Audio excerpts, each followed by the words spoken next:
ada ahlul bid'ah wal ahwa, ahlul bid'ah al-aqaidiyah wa ahlul bid'ah al-siyasiyah. Ana aqul bainana wa bainakum al-salaf, bainana wa bainakum al-kutub, kana fayaqul al-bid'ah bainana wa bainakum. Rabbil alamin, asyhadu an la ilaha illallah wahdahu la syarikalah wa asyhadu anna Muhammadan abduhu wa rasuluh. Allahumma sholli ala Muhammadin abdika wa rasulik wa ala alihi wa ashabihi ajma'in, amma ba'd. Boleh ada pertanyaan? Oh iya. Pertanyaan mengenai ini. Waduh, ini perjalanan di hari kiamat. Ya. Adakah itu betul? Ya, disebutkan di sini. Imam Ana sendiri pernah lihat di sebagian status masalah gambaran skema perjalanan kita. Pertama di alam ruh, kemudian alam kandungan, ketiga alam dunia, Anda di sini. Kemudian alam kubur, kemudian kehancuran alam semesta, lalu hari berbangkit, kemudian padang mahsyar. Selanjutnya adalah syafaat. Syafaat maksudnya adalah syafaat udma. Kemudian masalah hisab, yaitu pemeriksaan. Lalu penyerahan catatan amalan. Selanjutnya mizan. Memang ini ada khilaf tentang masalah ini, tapi insya Allah tidak terlalu bermasalah, karena antara hisab, penyerahan, dan mizan ini jelas memang sangat berdekatan. Kemudian telaga, ini khilaf. Jumhur ulama mengatakan telaga itu letaknya adalah ketika mereka setelah hari berbangkit. Jadi dalam keadaan mereka keluar dari alam kubur dengan keadaan sangat haus, maka yang lebih sesuai menurut Imam Ibnu Katsir dan beberapa ulama yang lain, maka mereka mendapatkan yang namanya telaga itu. Tapi memang ini alam gaib, ini sekedar pendekatan. Wallahu a'lam, kenyataannya memang telaganya di sebelah situ atau di menjelang sirat. Masalah mungkin saja. Baik. Kemudian apa? Setelah telaga kemudian ke sirat. Nah, di sirat nanti manusia terbagi menjadi ke surga ataukah ke neraka. Ini secara garis besarnya sudah betul. Cuma apa? Pembagian ke surga atau ke neraka yang di atas sirat ini khusus untuk orang-orang yang termasuk dari kalangan muslimin. Masuk di dalamnya adalah apa? Dari kalangan munafikin. Baik. Adapun untuk orang kafirnya, bahkan apa? Mereka tidak sampai masuk ke sirat. Bahkan mereka masih di padang mahsyar. Mereka langsung dimasukkan ke dalam neraka sebelum kedatangan Allah Ta'ala. Berdasarkan apa? Beberapa dalil itu. Dan memang ini banyak perkara gaib terkait dengan masalah di hari kiamat. Karena memang kejadian banyak sekali di hari kiamat itu. Karena satu harinya saja nilainya di padang mahsyarnya itu boleh jadi antara 1000 tahun sampai 50.000 tahun. Maka boleh jadi memang menurut jumhur, memang Allah Ta'ala itu datang dalam keadaan orang kafir sudah masuk ke neraka semua. Dan boleh jadi seperti pendapat sekelompok para ulama, Allah Ta'ala itu akan mereka lihat 2 kali. Orang kafir sempat melihat, kemudian setelah itu orang kafir digiring masuk ke dalam neraka semua. Lalu Allah Ta'ala datang ke padang mahsyar. Baik, intinya masalah ke nerakanya itu bukan hanya di siratnya, tetapi bahkan di padang mahsyarnya itu orang-orang kafir akan digiring ke dalam neraka. Baik, memang ini pendekatan dan insya Allah tidak masalah. Apakah lebih dekat alam roh dahulu atau alam mahfuz? Ini perjalanan kita. Jelas kita dimulai dengan alam ruh. Lauhul mahfuz itu sekedar istilahnya adalah mencatat seluruh takdir, bukan posisi kitanya. Kita tidak tahu. Baik, ini sekedar masalah kitanya di mana. Jelas pertama kali kita di alam ruh sebelum jasad kita diciptakan. Baik, wallahu a'lam. Memang itu yang gambaran yang disebutkan di situ secara umumnya diambil, garis besarnya diambil dari kitab Tadhkirah punya Al-Qurtubi. Dari Qurtubi. Iya. Secara garis besarnya memang ada beberapa khilaf, tapi insya Allah tidak masalah. Bismillahirrahmanirrahim. Masih di muka surat yang ke-32.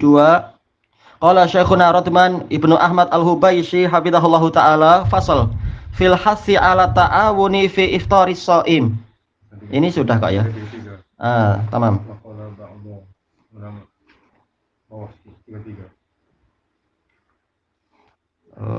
Bentar, cuma kenapa anak tidak tulis alamatnya? Ayo. Wa qala ba'dul ulama, ini sudah kalau yang membuat kenyang ini juga sudah. Baik. Alamat yuftir ini sudah. Mana alamat? Oh, berarti 36.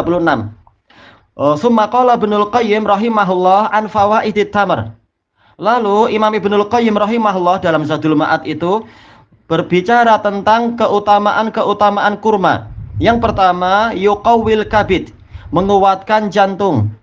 Yang kedua, mulinun littaba, yaitu melunakkan karakter. Ini kalau taba kita artikan karakter. Terkadang taba itu maksudnya adalah metabolisme, yaitu hadem.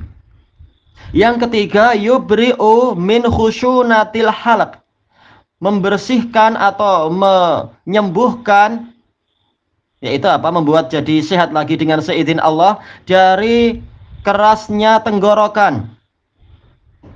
Yang keempat, man aktsara min aksari simari taghdiyatan lil badan. Kurma itu termasuk buah yang paling banyak memberikan gizi untuk badan. Bima fihi minal jauharil harir rotib, karena di dalamnya itu ada materi yang sifatnya panas sekaligus sifatnya itu lembab. Yang kelima, akluhu ala riq yaqtulud dud, memakannya di pagi hari ala riq, maksudnya adalah sebelum kita makan apa-apa, kita memulai dengan makan kurma dulu. Ini akan membunuh dud, didan, yaitu cacing-cacing yang membahayakan di dalam perut kita. Fa innahu ma'a hararatihi fihi quwwatun tiryaqiyah, karena bersamaan dengan panasnya kurma maka dia itu memiliki kekuatan pengobatan. Tiryak ini seringkali maksudnya adalah pengobatan. Fa idza udimasti'maluhu ala riq, maka apabila terus-menerus dia itu dimanfaatkan makan di waktu pagi, khaffafa madatadud, dia akan mengurangi benih-benih cacing. Wa ad'afah, dan akan memperlemah benih-benih cacing.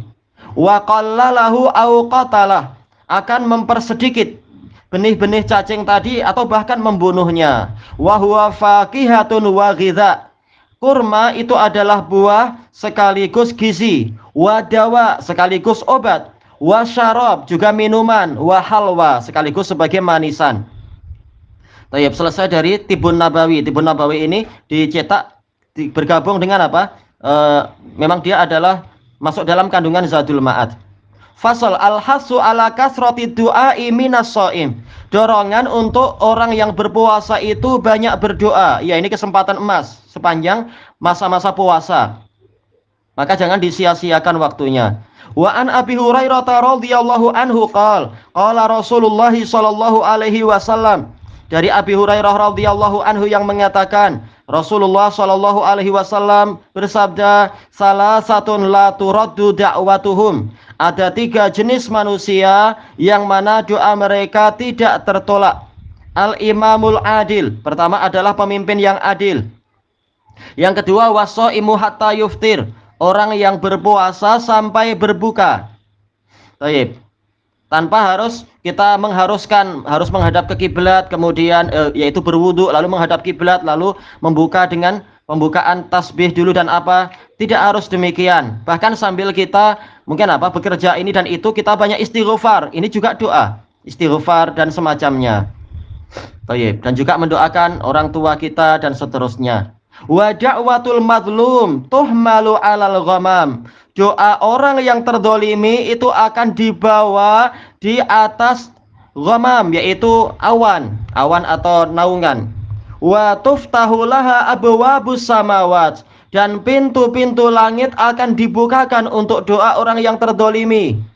Wa yaqulu Rabbu azza wa jal, Rabb azza wa jalla berfirman, wa izzati la ansurannaka walau ba'dahin, demi keperkasaanku benar-benar aku akan menolongmu walaupun setelah suatu ketika. Kembali ke hikmahnya Allah, tapi pasti Allah Ta'ala sampai bersumpah pasti dia akan menolong orang yang terdolimi ini. Disebutkan dalam catatan kaki, ini diriwayatkan oleh Imam Ahmad dan disahihkan oleh Syekh Muqbil. Dan memang ini sahih, juga disahihkan oleh Syekhuna Muhammad bin Hizam. Wa qala al-allamatu Ibnu Utsaimin rahimahullah fi majalisi syahri Ramadan.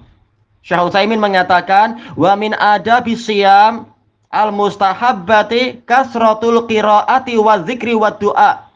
Termasuk dari adab-adab yang mustahab, yang disukai, yang disunahkan di dalam puasa adalah kita memperbanyak bacaan Quran.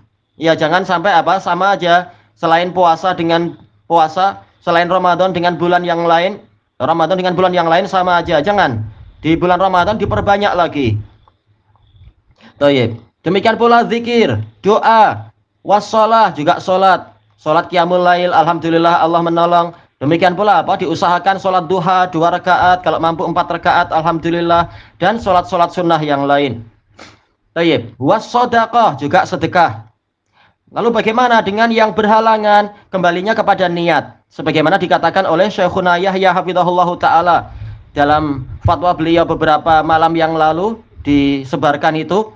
Ketika beliau ditanya bagaimana ketika malam-malam ini adalah Lailatul Qadar, tapi sebagian wanita mereka berhalangan. Maka apakah mereka mendapatkan pahala Lailatul Qadar itu juga? Beliau mengatakan kembalinya kepada niat. Kalau emang dia itu selama ini memang bertekad untuk ibadah kepada Allah dan mencari Lailatul Qadar, tapi kemudian terhalangi, maka dia pahalanya tetap sempurna. Mendapatkan pahala Lailatul Qadar karena dia sudah memiliki niat untuk mencari. Lagi pula ibadah bukan hanya berupa sholat. Dengan apa disebutkan di sini tadi, banyak zikir, banyak baca Al-Qur'an, banyak doa dan yang lain-lain yang tidak diwajibkan di situ kesucian.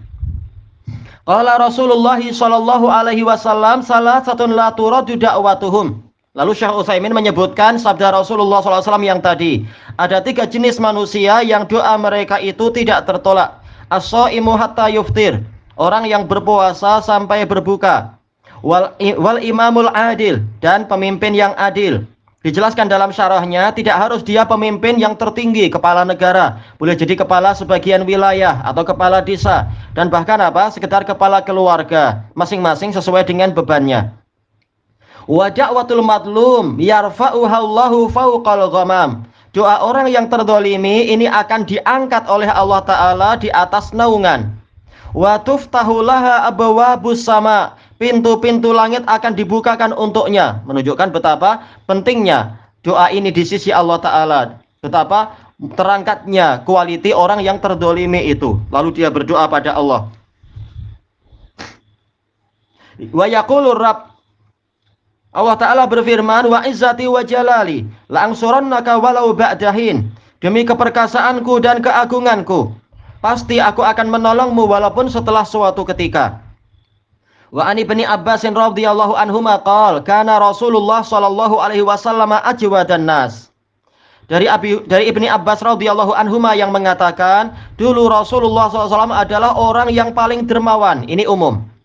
Wa kana ajwadu ma yakunu fi Ramadan, dan keadaan beliau yang paling dermawan adalah di bulan Ramadan. Ketika bulan itu semakin utama, maka beliau semakin memperbanyak amal soleh. Hina yalqahu Jibril, ketika beliau berjumpa dengan Jibril, fayudarisuhul Quran, lalu melakukan mudarasah, yaitu saling membacakan, saling mengingatkan, yaitu murajaah satu sama lain. Yang ini membaca, yang itu menyimak, yang itu membaca, yang ini menyimak. Tayyib. Fala Rasulullah sallallahu alaihi wasallam hina yalqahu Jibril ajwadu bil khairi minar rihil mursalah. Maka benar-benar Rasulullah SAW ketika dijumpai Jibril, beliau itu lebih dermawan dengan kebaikan daripada angin yang berhembus. Yaitu betul-betul beliau dermawan, apa yang mungkin diberikan beliau berikan. Tidak harus dengan harta, boleh jadi dengan tenaga, boleh jadi dengan nasihat, boleh jadi dengan doa, boleh jadi dengan dorongan-dorongan dan seterusnya. Apa yang bermanfaat maka itu mendatangkan pahala. Baik, hadis muttafaqun alaih. Wa kana juduhu sallallahu alaihi wasallam yajma'u anwa'al jud kullaha. Kedermawanan Rasulullah sallallahu alaihi wasallam itu mengumpulkan seluruh jenis kedermawanan. Min badlil ilmi wan nafas, berupa mencurahkan ilmu, memberikan jiwa. Gimana memberikan jiwa? Yaitu betul-betul membantu apapun yang mampu dilakukan. Bahkan kalaupun taruhannya adalah nyawa, fisabilillah. wal mal, dan juga apa? Mencurahkan harta lillahi azza wajal, karena Allah azza wajal, bukan karena mencari popularity atau pujian orang atau agar dia dipuji orang di internet, bukan demikian. Betul-betul lillahi taala. Bukan agar istilahnya zaman sekarang apa itu viral dan lain-lain. Bukan. Tapi apa? Memang dia ingin dipuji Allah taala, bukan dipuji oleh makhluk. Fi idhari dini, untuk memenangkan agamanya.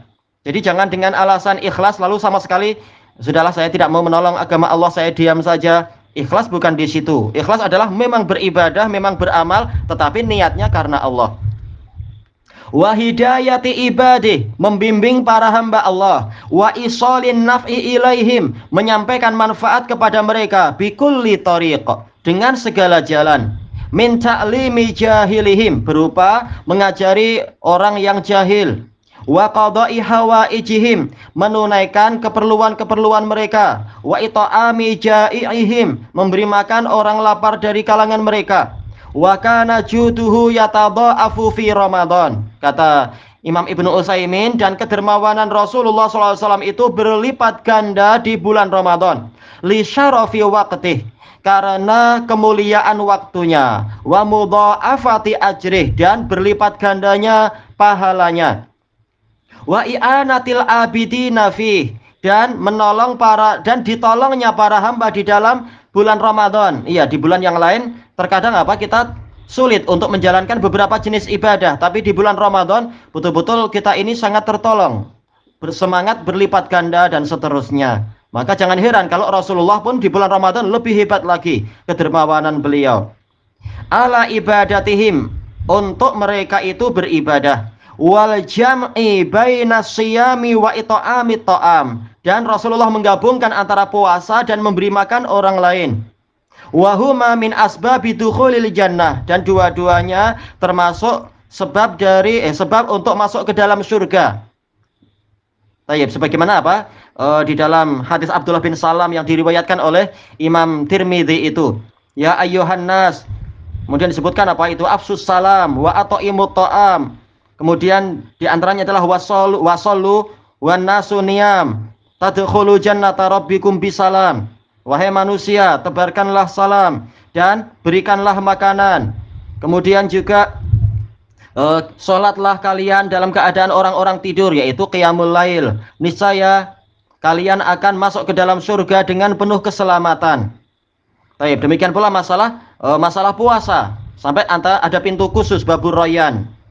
Ini menunjukkan keutamaan amalan-amalan tadi. Fasal, ada pasal baru, lam yasih anin nabiyyi sallallahu alaihi wasallam syai'un fi ta'yini du'ain muayyan yuqalu indal iftar. Tidak sah sedikit pun dari Nabi sallallahu alaihi wasallam penentuan doa tertentu yang diucapkan ketika berbuka. Maksudnya bagaimana? Doa khusus dari Nabi itu tidak ada satupun yang sahih hadisnya. Tidak betul bahwasanya Nabi mengucapkan itu. Tapi masalah kita doa apa terserah, enggak masalah. Mau doa yang baik-baik, yang bagaimana terserah. Baik. Wa qad ja'at ahaditsu la yasihu minha syai'. Telah datang hadis-hadis yang tidak ada yang sahih darinya sedikit pun. Minha, di antaranya yang pertama maja'a an Ibni Abbas, yang datang dari Ibnu Abbas radhiyallahu anhuma annahu yaqul Allahumma laka sumna wa ala rizqika aftarna. Wahai Allah, untukmu-lah kami berpuasa dan berdasarkan rezekimu-lah kami berbuka. Fataqabbal minna, maka terimalah dari kami. Innaka antas samiul alim, sesungguhnya engkau maha mendengar lagi maha mengetahui. Kemudian dibahas dalam catatan kaki ini dikatakan apa? Rawinya itu lemah sekali. Dan ada rawi yang lain dia mungkarul hadis jiddan. Nah, ini berat tentunya. Yang kedua, An Ibni Umar radhiyallahu anhu maqal kana Nabiyyu sallallahu alaihi wasallam idza aftara qala. Dulu Nabi sallallahu alaihi wasallam apabila beliau berbuka, beliau mengatakan zahabadz dhama wa batalatil uruq wa sabatal ajru insyaallah. Telah hilang kehausan dan telah basah urat-urat, juga telah pasti pahala insyaallah. Tapi apa? Ini memang dhaif. Walaupun apa? Syekh Albani menghasankan, tapi kata Syekh Ruthman di dalam sanadnya ada Marwan bin Salim ibnil Muqaffi, dia majhul hal. Baik. Dan juga apa telah didhaifkan oleh Syekh Muqbil rahimahullahu taala.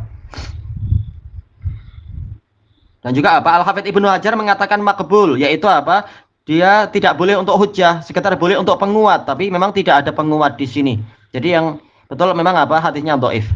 Wa ala hadza, berdasarkan ini lam yasihhu syai'un minal ad'iyati indal iftar. Tidak sah sedikit pun doa-doa ketika berpuasa. Tidak sah dalam artian yang dari Nabi. Berarti apa? Fayad'u shaimu bima yassarallahu lah. Boleh orang yang berpuasa itu berdoa dengan apa yang Allah mudahkan. Tapi ya jangan terlalu apa doa yang muluk-muluk. Ya Allah, ini hanya air putih, rubahlah dia menjadi air susu. Oh, ya. Nggak perlu macam itu. Lalu kalau Allah nggak merubah lalu kecewa, tak perlu. Tak perlu macam itu. Doa yang baik-baik untuk kebaikan dunia akhirat tanpa kita minta yang muluk-muluk. Atau tahu-tahu doa, ya Allah jadikanlah rumah saya tiba-tiba menjadi apa banglo. Itu nggak perlu yang seperti itu, berlebihan.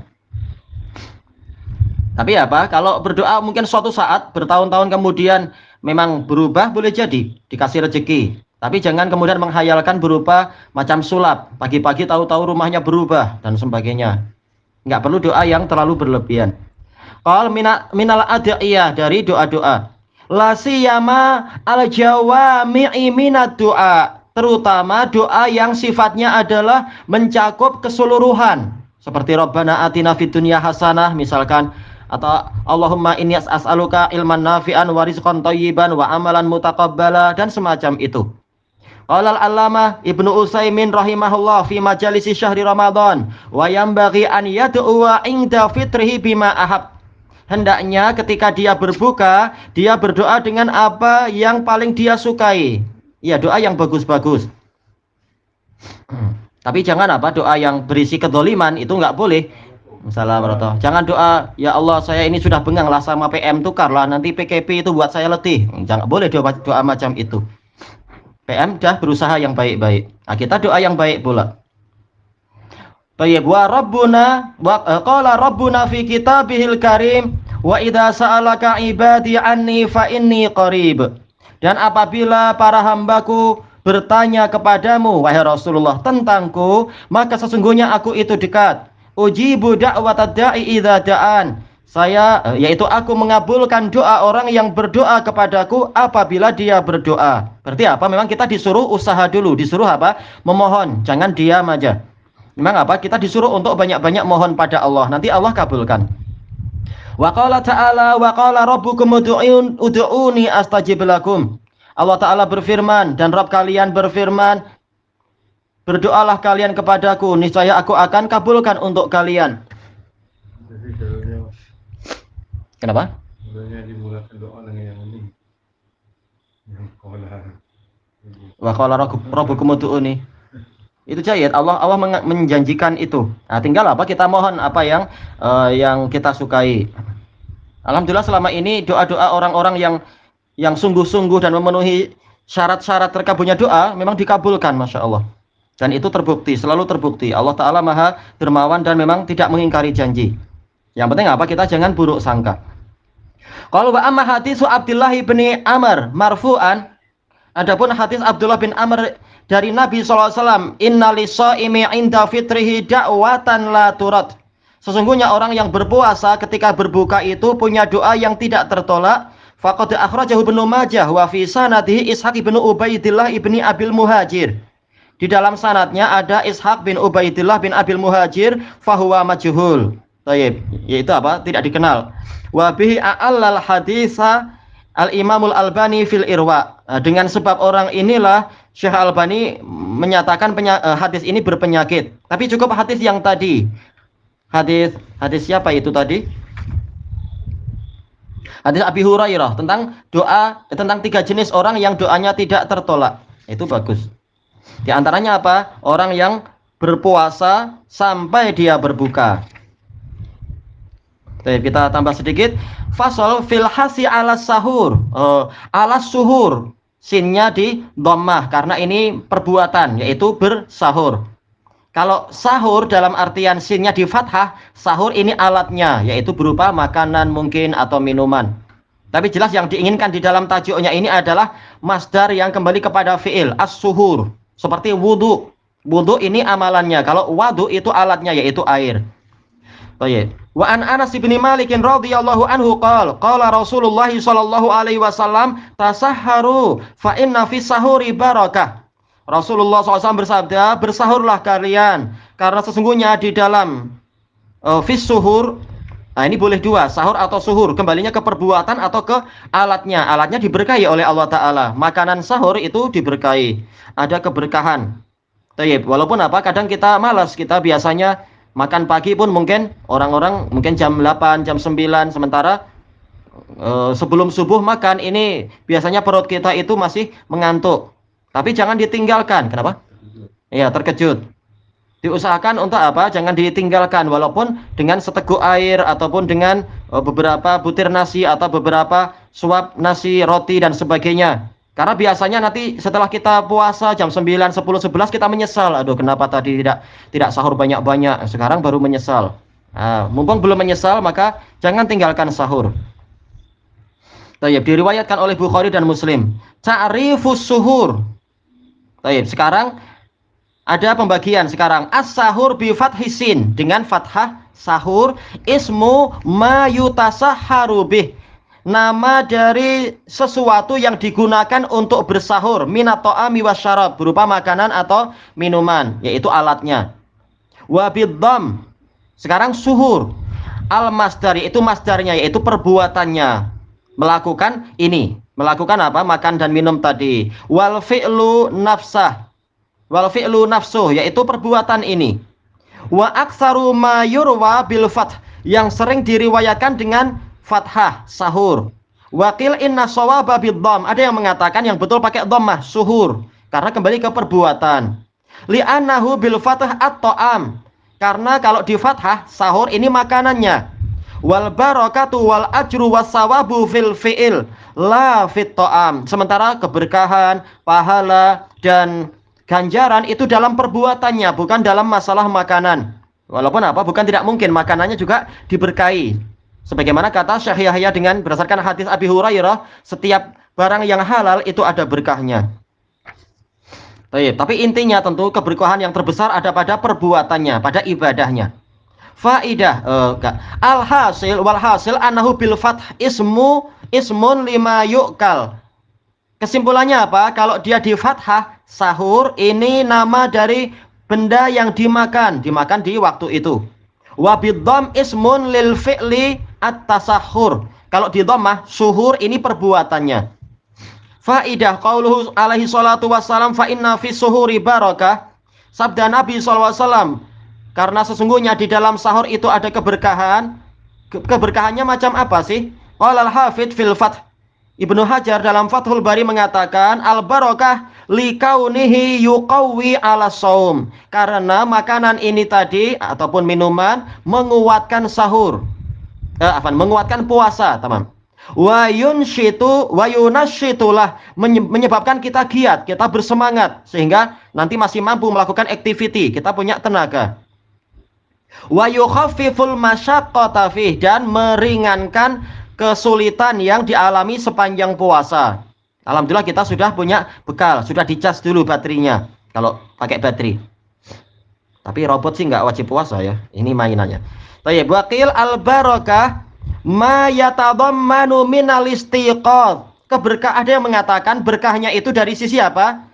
Dari amalan-amalan yang dikandunginya, berupa apa? Istiqad, kita bangun tidur. Wa du'a, dan juga apa? Berdoa fis sahar, ketika kita di waktu sahur itu.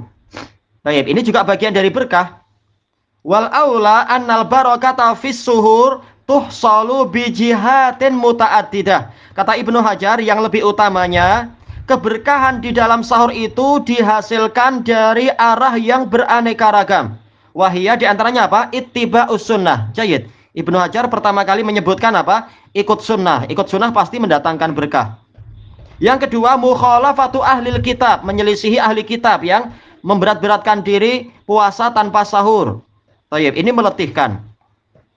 Dan kita menyelisihi mereka dan kita dapat pahala. Yang ketiga, at-taqawi bihi alal ibadah, menguatkan diri dengan sahur tadi untuk beribadah. Ibadah memang perlu bekal.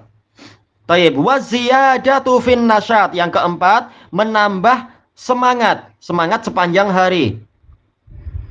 Taib. Tapi kalau makannya terlalu banyak berlebihan sampai 3 pinggan mungkin apa? Nanti habis sholat subuh langsung kita malas bangun. Ya kalau subuhnya nggak hilang. Yang kelima, wa mudafa'atu su'il khuluq alladhi yusiruhul ju', dan menolak buruknya akhlak yang disebabkan oleh kelaparan. Ya orang kalau kelaparan mungkin apa? Dia jadi buas seperti di berbagai negara itu. Kalau kelaparan malah jadi membuat kekacauan di jalan-jalan, jadi penjahat mungkin karena saking laparnya. Yang keenam, wa tasabbubu lidzikri wa du'a. Dan kalau kita bangun untuk bersahur, ini menyebabkan kita sempat untuk berzikir karena kita dalam situasi terjaga dan berdoa waqta madhannatil ijabah, di waktu yang di situ disangka doa akan dikabulkan. Ya, sepertiga malam yang terakhir ketika Allah Ta'ala turun ke langit dunia, Allah Ta'ala menawarkan siapa yang mau berdoa aku kabulkan, siapa yang mohon ampun aku akan mengampuni dia, siapa yang meminta sesuatu aku akan memberinya. Maka ini kesempatan emas. Baik, kita menyempatkan untuk berdoa. Tapi kalau nanti habis bersahur mungkin waktu tidak sempat doa, mungkin karena sudah adzan misalkan, maka apa sebelum adzan, sebelum sahur, mungkin sambil menunggu, maka kita sempat untuk berdoa Rabbana atina fid dunya hasanah banyak-banyak. Baik. Wa tadaruku niyatis shaum, dan mengejar niat puasa liman aghfalaha, bagi orang yang lalai. Ya boleh jadi sepanjang malam karena sibuk sekali dia lupa meniatkan besok puasa. Terutama untuk madhab yang mengatakan apa itu niat itu harus setiap hari, yaitu setiap malamnya. Baik. Nah, dengan dia bangun untuk sahur maka berarti dia punya niat. Qabla an yanam, boleh jadi dia lupa berniat sebelum dia tidur. Qala Ibnu Daqiqil Id fil Ihkam, wa hadhil barakatu yajuzu an ta'uda ilal umuril ukhrawiyah. Keberkahan ini boleh jadi kembali kepada perkara-perkara akhirat. Fa inna iqamata sunnah, karena menegakkan sunnah, di antara menegakkan sunnah itu apa? Bersahur, tujibul ajr, mengharuskan adanya pahala, wa ziyadatah, mengharuskan adanya tambahan pahala lagi. Wa yahtamilu an ta'uda ilal umurid dunyawiyah, dan boleh jadi berkah tadi kembali kepada urusan duniawi, kakuwatil badan, seperti apa? Kuatnya badan karena kita makan. Ala shaum, untuk berpuasa. Wa taisirihi min ghairi ijhaf bih, dan memudahkan puasa tanpa kita memaksakan diri karena alhamdulillah kita sudah cukup tenaga. Tayyib ilahuna wallahu a'lam. Subhanakallahumma wa bihamdika la ilaha illa anta astaghfiruka wa atubu ilaik. Walhamdulillahirabbil alamin. Jazakumullahu khairan.